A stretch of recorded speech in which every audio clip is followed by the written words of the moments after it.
Number 5, the most important tip. Da, da, da, da, da, da. You need to.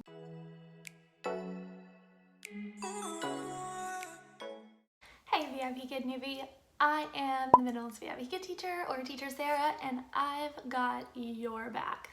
You are probably feeling nervous, excited, overwhelmed, not really sure what to expect for your first lesson, or if you've already taught your first lesson, not really sure what to do from here, or maybe you feel like you're struggling a little bit. I am here with the answers that you need to make your classes go more smoothly and to help you to be less nervous, more prepared. So today I have prepared 5 tips for you that I think are essential for all new VIPKID teachers. I have helped several people get hired now over the last 3 years, which, side note, recruiting is a great way to make money. Back over here again to our topic.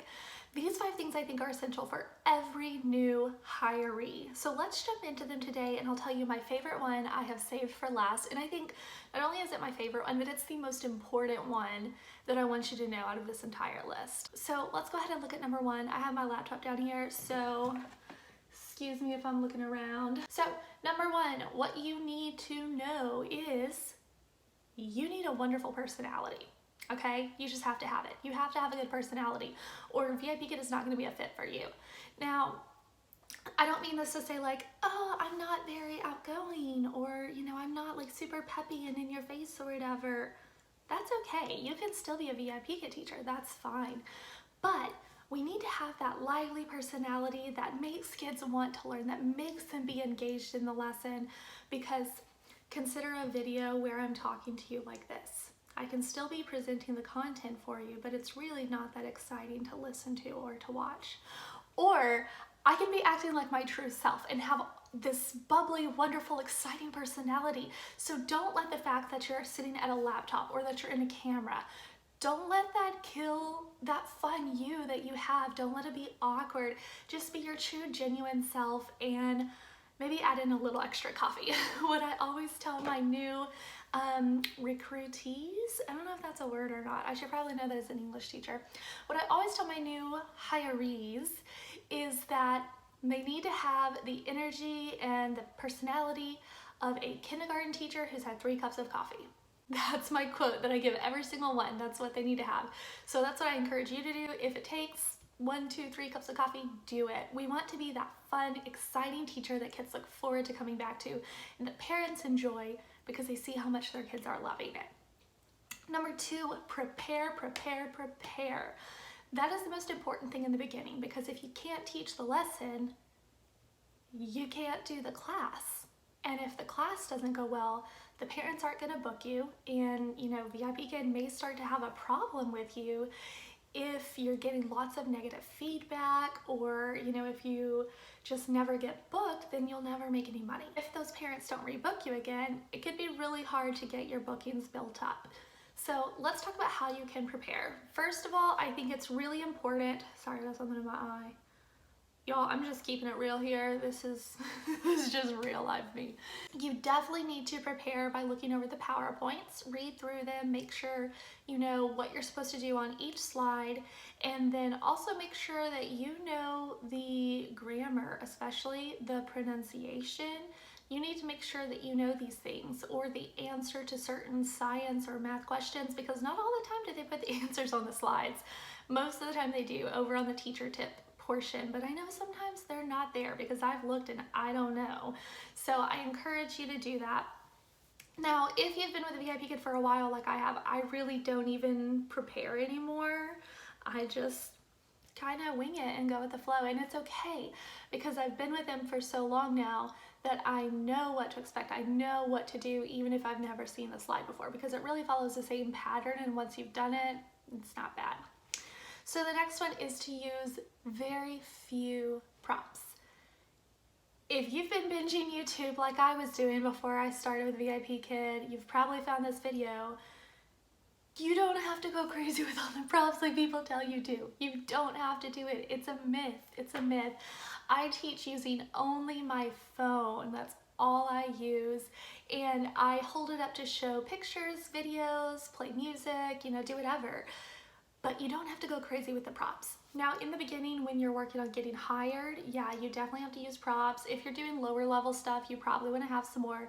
I tend to do upper levels only. Now I do have some trials, but even then I don't really use props.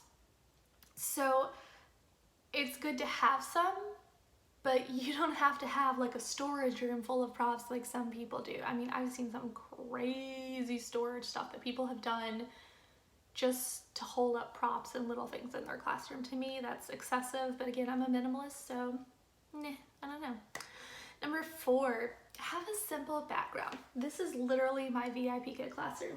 I have this little bitty sign. It's not little bitty. I have a sign. This is Teacher Sarah, and I will just put it up right there whenever I'm teaching in a class, and then I just leave the sign like this whenever I'm recording a video. And this is it. I have a little candle, diffuser, plant. I have to watch the candle, especially when I'm doing the TPR, because that could get a little dangerous there, so I have to watch out for that. But I have a ring light in front of me. This is actually kind of peels, but this is just washi tape that I put on the wall to kind of look like a little wallpaper background, just to add something. But that's all you need. I mean, you need something that looks somewhat educational, so I put a sign up that says teacher, and then just a little bit to make it cute. And I aim for cozy. A lot of VIPKID teachers want like bright, colorful classroom, which is fine for them. That's wonderful. That's just not for me. And I did used to be like that before. I'll pop up a picture here if I can find one. But this is me. This is who I am now. Just simple, minimal, relaxed, comfy, cozy, hookah. That's a word that I talk about a lot on my other channel, The Mindful Minimalist, so you'll definitely have to go check that out. Number 5 though, you guys, I get so distracted. Number 5, the most important tip, you need to love kids, okay? That's what it comes down to. You can do 1 through 4. You can have the best personality in the world. You can be the most outgoing person. You can have the PowerPoint memorized. You can know it word for word. You could have some cute props and be, you know, prepared with little things to hold up in front of the kids. You can have a cute background. You can do all of that. But if you don't care about the kids that you're teaching, they're not going to learn as well as if you really do have that genuine care and concern for them. And I say this out of a place of love. I don't want this to sound rude or, you know, to put anyone down. But if you don't feel like you're someone who really enjoys being with kids, then this is just not the job for you. It's really not. I know you can fake it till you make it, but that's not going to be enjoyable. And I think in turn, the students will most likely be able to tell that you're not enjoying it and that you really don't want to be there. So make sure you love kids. Make sure that that's what you want to do, is you want to spend time loving on these kids by way of education, because that's really what it comes down to, is we're educating these kids because we care about them. We want a better future for them. Anyhow, those are my 5 tips. Be sure that you like this video and be sure to subscribe to my channel. I'll see you guys for our next video. Bye.